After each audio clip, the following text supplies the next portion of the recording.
ტრამპმა ყველაფერი შეცვალა მას შემდეგ, რაც პუტინმა სცადა ირანის მფარველად წარმოჩენა მილიარდიან ბირთვულ შეთანხმებაში და მოსკოვის ნაბიჯი თეირანის სისუსტის აბსურდულ მტკიცებულებად აქცია. ამ პარასკევს 2026 წლის 5 ივნისს კრიზისმა ახალი მნიშვნელობა შეიძინა, რადგან რუსეთი ცდილობს დაცვა გაკიდოს, ირანი ცდილობს სუნთქვის მოსაპოვებლად დრო იყიდოს, ხოლო ვაშინგტონი ღიად ინარჩუნებს ზეწოლას იმ საკითხზე, რაც რეალურად მნიშვნელოვანია. ირანის რეჟიმს არ შეუძლია დამალოს ურანი, გაექცეს კონტროლს და ამავდროულად მსხვერპლად წარმოაჩინოს თავი მსოფლიოს წინაშე. 25 მილიარდი დოლარის შეთანხმება ირანსა და რუსეთს შორის ახალი ბირთვული ელექტროსადგურებისთვის არ დარჩენილა უყურადღებოდ. ის გამოჩნდა კრიზისის დროს, როცა ატომური ენერგიის საერთაშორისო სააგენტო კვლავ ითხოვს განმარტებებს გამდიდრებულ მასალაზე, ხოლო დონალდ ტრამპი თეირანისგან მარტივ არჩევანს ითხოვს. რას ცდილობდა ვლადიმერ პუტინი დაემალა? რატომ მიაშურა ირანმა მოსკოვს? როგორ გადააქცია ტრამპმა ეს ზეწოლა მათ წინააღმდეგ? ახლავე ყველაფერს გეტყვი. თუ ასეთი პირდაპირი და მოკლე კონტენტი მოგწონს, გამოიწერე არხი, რადგან აქ ყოველდღე ასეთ ვიდეოებს ნახავ. მოძრაობა მაშინ დაიწყო, როცა ირანმა და რუსეთმა გააძლიერეს ბირთვული თანამშრომლობა როსატომის მეშვეობით, რომელიც რუსეთის სახელმწიფო კომპანიაა ამ სფეროში და გამოაცხადეს პროექტი, რომლის მიხედვითაც ირანში 4 ბირთვული ელექტროსადგური აშენდება. ოფიციალური ვერსია საუბრობს სამოქალაქო ენერგიაზე, ელექტროენერგიის წარმოებასა და ირანის შიდა საჭიროებებზე, მაგრამ პოლიტიკური ვითარება ყველაფერს ცვლის. თეირანი არ აწარმოებს მოლაპარაკებებს, როგორც მშვიდი ქვეყანა. რეჟიმი გარშემორტყმულია საერთაშორისო ზეწოლით, რეგიონული ომით, სანქციებით, ურანის მარაგებზე ეჭვებით და ამერიკის მოთხოვნით, რომ გადასცეს სენსიტიური მასალა. აქ უკვე ბირთვული შეთანხმება აღარ ჩანს მხოლოდ ენერგეტიკულ პროექტად და იწყებს ჟღერადობას, როგორც პუტინის მცდელობა მისცეს დიპლომატიური მხარდაჭერა თავის ალყაში მოქცეულ მოკავშირეს. ტრამპმა არ უპასუხა ისე, თითქოს დანებდა. თეთრმა სახმა კრიზისის ცენტრი იმავე ადგილზე დატოვა. ირანის ბირთვული პროგრამა უნდა დაიშალოს, შემოწმდეს და კონტროლდებოდეს. ირანი ცდილობს თქვას, რომ მას ენერგია სჭირდება. პუტინი ცდილობს თქვას, რომ თეირანს ენდობა. მაგრამ მთავარი კითხვა მარტივია, თუ ყველაფერი მშვიდობიანია, რატომ ითხოვს ატომური ენერგიის საერთაშორისო სააგენტო ჯერ კიდევ ცდომას, ადგილმდებარეობას და ახსნას გამდიდრებულ მასალაზე? მოსკოვი რთულ მდგომარეობაშია. რადგან იცის, რომ იზოლირებულ ირანს შეიძლება ადრე მოუწიოს დათმობა. ვლადიმერ პუტინი ცდილობს შეინარჩუნოს გავლენა ახლო აღმოსავლეთში, დაიცვას მილიარდიანი კონტრაქტები, შეინარჩუნოს რუსეთის მნიშვნელობა და გამოიყენოს ბირთვული ჩიხი როგორც გეოპოლიტიკური ბერკეტი ვაშინგტონის წინააღმდეგ. მაგრამ ამით ის ნაწილობრივ საკუთარ თავზეც იგებს ხარჯს. თუ ირანი დამალავს მასალას, ჩრდილი მოსკოვზე გადმოივლის. თუ ირანი უკან დაიხევს, ვლადიმერ პუტინი წააგებს. თუ ირანი დათანხმდება კონტროლს, ვლადიმერ პუტინი და დონალდ ტრამპი იმარჯვებენ მთავარ საკითხში. ტრამპი მოლაპარაკების კარს ღიას ტოვებს, რადგან ეს აიძულებს მტერს ახსნა განმარტება მისცეს. ეს არის განსხვავება პოლიტიკურ თეატრსა და დაფის კონტროლს შორის. სახელმწიფო დეპარტამენტის გაფრთხილება ამერიკელებისთვის საზღვარგარეთ, განსაკუთრებით ახლო აღმოსავლეთში, კიდევ ერთხელ ადასტურებს, რომ ვაშინგტონი ამ კრიზისს ცარიელ საუბრად არ აღიქვამს.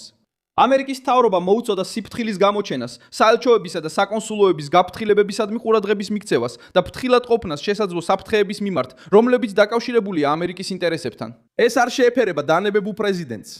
ეს შეეფერება თეთრ სახლს, რომელიც იცის, რომ ირანის, მის საიუზნიკ მილიციების ან რეჟიმისადმი სიმპათიური ჯგუფების ნებისმიერი ნაბიჯი შეიძლება ახალ ესკალაციად გადაიქცეს.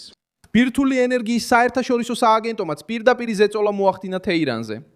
სააგენტომ კიდევ ერთხელ გამოხატა შეშფოთება იმით, რომ არ აქვს ცდომა დაზიანებულ ობიექტებზე და დაკარგა კონტროლი დაბალ და მაღალ გამდიდრებულ ურანის მარაგებთან დაკავშირებულ ინფორმაციაზე. ყველაზე სენსიტიური საკითხი ეხება ურანს, რომელიც გამდიდრებულია 60%-მდე. ეს დონე ტექნიკურად ძალიან ახლოსაა სამხედრო გამოყენების გზასთან, თუ პროცესი გაგრძელდება. დონალდ ტრამპის შეჩერების მცდელობაც ვაშინგტონში კრიზისში შევიდა. წარმომადგენელთა პალატამ დაამტკიცა რეზოლუცია, რომელიც ზღუდავს ახალ სამხედრო ქმედებებს ირანის წინააღმდეგ. 215 ხმით 208-ის წინააღმდეგ. 4 რესპუბლიკელი დემოკრატებს შეუერთდა.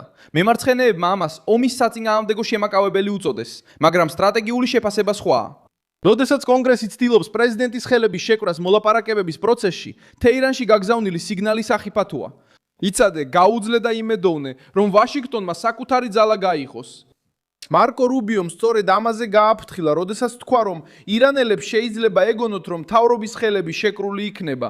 ამიტომაც დონალდ ტრამპს სჭირდება შეინარჩუნოს ავტორიტეტი, ზეწოლა და მოქმედების თავისუფლება. ვლადიმირ პუტინი ცდილობს ირანში იგივე გააკეთოს, რასაც რუსეთი სხვა რეგიონებში აკეთებს. გამოიყენოს სამოქალაქო ბირთვული ენერგია გავლენის ინსტრუმენტად. მოსკოვმა ასევე წინ წაიწია უზბეკეთში ბირთვულ პროექტში, რუსული ტექნოლოგიით, რუსული დაფინანსებით და სტრატეგიული პარტნიორობის რიტორიკით. სხვაობა ისაა, რომ ირანის შემთხვევაში არსებობს ფეთქებადი ფენა. რეჟიმი უკვე ეჭქვეშაა, უკვე აწყდება საერთაშორისო ატომური ენერგიის სააგენტოს მოთხოვნებს და უკვე იყენებს რეგიონულ კრიზისს როგორც პოლიტიკურ ფარს. ამიტომ პაქტი პუტინთან ირანს არ ათავისუფლებს, ის მხოლოდ აჩვენებს, ვინ არის მზად რომ დაიცვას იგი. 2015 წლის ბირთვული შეთანხმების ისტორია გვეხმარება გავიგოთ, რატომ იქცევა ტრამპი ასე. ძველი დიპლომატია დაჰფირდა ირანის რეჟიმის კონტროლს დათმობებით, გრძელვადიანი ვადებით და მხიბით და მხიფე ვალდებულებებზე ნდობით. ტრამპმა ამ ლოგიკას გაწყვიტა, რადგან დაინახა, რომ თეირანი მოლაპარაკებებს იხენებდა დროის მოსაგებად, ზეწოლის შესამსუბუქებლად და მანევრის სივრცის შესანარჩუნებლად. ეხლა იგივე დისკუსია სხვა სახით ბრუნდება. ობამასა და ევროპის მიერ შემსუბუქების შეთავაზების ნაცვლად პუტინი ჩნდება და დაფარვას თავაზობს. მეთოდი იცვლება, მაგრამ რისკი იგივე რჩება. ირანს მიეცეს საშუალება დიპლომატიური საუბარი გამოიყენოს როგორც ფარი თავისი ბირთვული პროგრამისთვის. ისრაელიც ამ გათვლაში მონაწილეობს, რადგან ირანის მუქარას ახლოდან განიცდის. ისრაელის მთავრობამ ირანის ბირთვული შესაძლებლობების განადგურება სამხედრო კამპანიის ერთ-ერთ მთავარ მიზნად დაასახელა. ეს აჩვენებს, რომ კრიზისი დიპლომატებს შორის აბსტრაქტული დაპირისპირება არ არის. ეს არის დაპირისპირება გადარჩენაზე, რეგიონულ გავლენასა და დაშინების ძალაზე. ირანი აფინანსებს, შთააგონებს და იცავს მოკავშირე ჯგუფებს, რომლებიც ახლო აღმოსავლეთის სხვადასხვა ფრონტზე მოქმედებენ. როდესაც იგივე რეჟიმი ცდილობს ბირთვული თანამშრომლობის გაფართოებას მოსკოვთან, კითხვა ტექნიკურიდან პოლიტიკურად გადაიქცევა. ვინ მოიგებს თუ თეირანი გაძლიერდება? შედარება სხვა ქვეყნებთან თამაშს უფრო ნათელს ხდის. როდესაც მოკავშირე ქვეყანა ცდილობს მიიღოს სამოქალაქო ბირთვული ტექნოლოგია, მკაფიო წესებით, ინსპექციითა და გამჭვირვალე შეთანხმებით, რისკი კონტროლდება.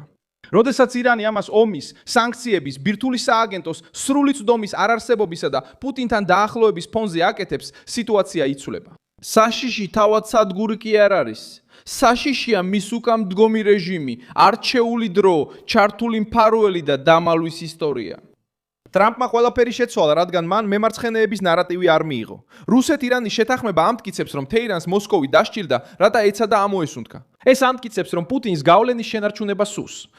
ეს ამტკიცებს, რომ შეერთებული შტატების ზეწოლამ რეჟიმის სტრუქტურა შეარყია.